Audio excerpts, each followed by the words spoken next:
Alright. So that back section will be polished, right, John? Yeah, that's all prototype.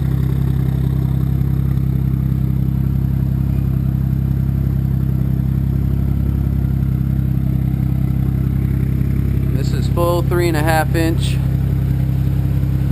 Gorgeous, gorgeous exhaust, flex section, joining to the factory cats or downpipes, whatever you're running.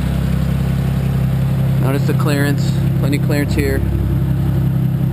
And don't forget, when you're installing this kit, to put in our spacers, because we do have to bring that section down. There's spacers on each one of these sections. They come with the kit. And then this will all be completely polished like the front section and the titanium